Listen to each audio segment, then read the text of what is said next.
El estudio polaco Different Tales vuelve a visitar la híbrida de Nintendo con otra de sus aventuras narrativas.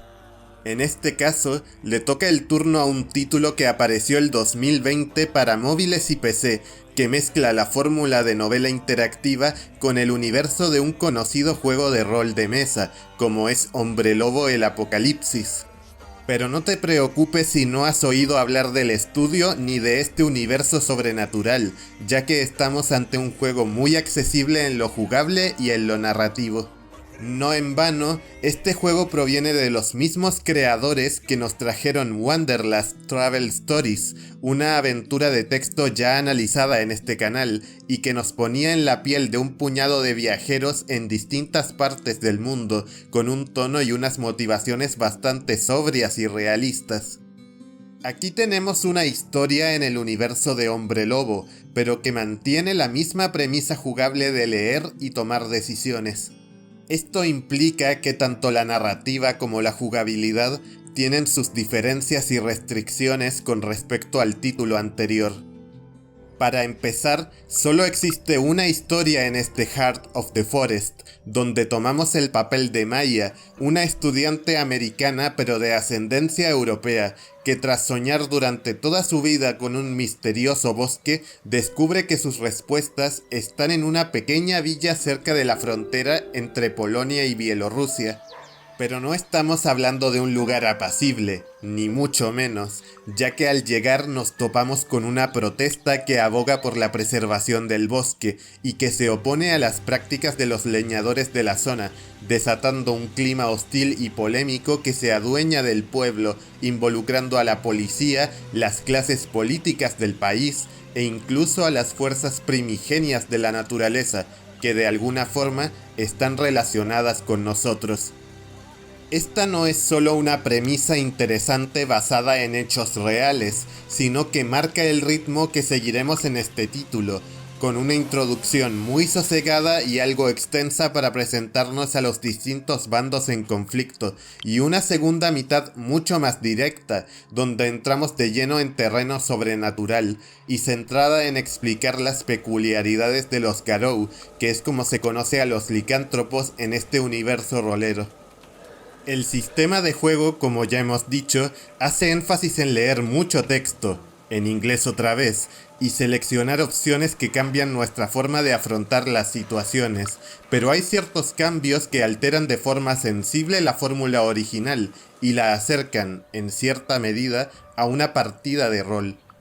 El primero de estos cambios es que contamos con una hoja de personaje, donde se anotarán los datos de Maya, sus relaciones con el resto de personajes o entidades y sus atributos de personalidad. Estos datos se irán completando automáticamente a medida que decidamos cosas e influyen en el tipo de interacciones que tendremos, así como la percepción que tendrá Maya de lo que ocurre en la villa, teniendo ciertas similitudes con el medidor de ánimo del juego original, pero haciendo que las decisiones más triviales también influyan en nuestro personaje. Pero también tendremos otro indicador muy ligado con nuestra capacidad de elección, la rabia, que actúa a la vez como brújula moral del personaje. Cuando esté baja, tendremos acceso a decisiones más matizadas pero débiles, y cuando esté alta, nuestro poder para influir será mayor, pero a la vez seremos más destructivos e individualistas al actuar, algo que puede repercutirnos más adelante. Finalmente, tenemos dos tipos de puntos que podemos gastar para seleccionar decisiones especiales: los puntos de salud para acciones físicas y los puntos de voluntad para acciones sociales. Estos últimos tienen su importancia adicional, ya que podemos usarlos para rebajar el tono de las elecciones si estamos poseídos por la rabia, aunque no podemos abusar de ninguno de ellos, perdiendo opciones de acción o acabando tajantemente ciertas interacciones si nos quedamos a cero.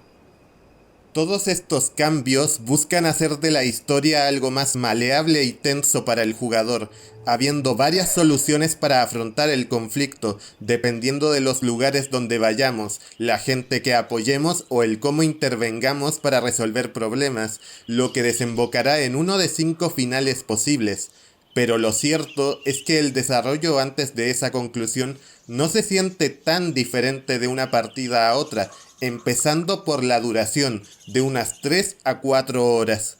Y si bien es cierto que ese tiempo incentiva la rejugabilidad para buscar nuevas opciones, a nivel narrativo estaremos mucho más tiempo encontrando personajes, bandos y términos arcanos que realmente comprendiendo los actos detrás de muchos de ellos, o siquiera actuando en favor de alguno en pos de acabar con el conflicto, lo que al final da la sensación de que todo se resuelve abruptamente. A esto se suma la falta de caracterización en varios personajes y las pocas mecánicas jugables que nos puedan realmente inquietar, lo que también nos hace sentir desconectados de lo que nos cuentan, aún en un escenario tan particular como este. Técnicamente, el juego rinde de forma similar a su predecesor, destacando pequeñas mejoras en Switch, como la reducción en tiempos de carga y una fuente ligeramente más grande para los textos. La presentación visual abandona el realismo para adoptar un estilo híbrido de fotografía y arte conceptual que es llamativo, sobre todo en los momentos más oníricos, donde los fondos cambian constantemente con colores vibrantes, pero parece descuidado en situaciones más mundanas, donde los personajes parecen estar recortados en el vacío.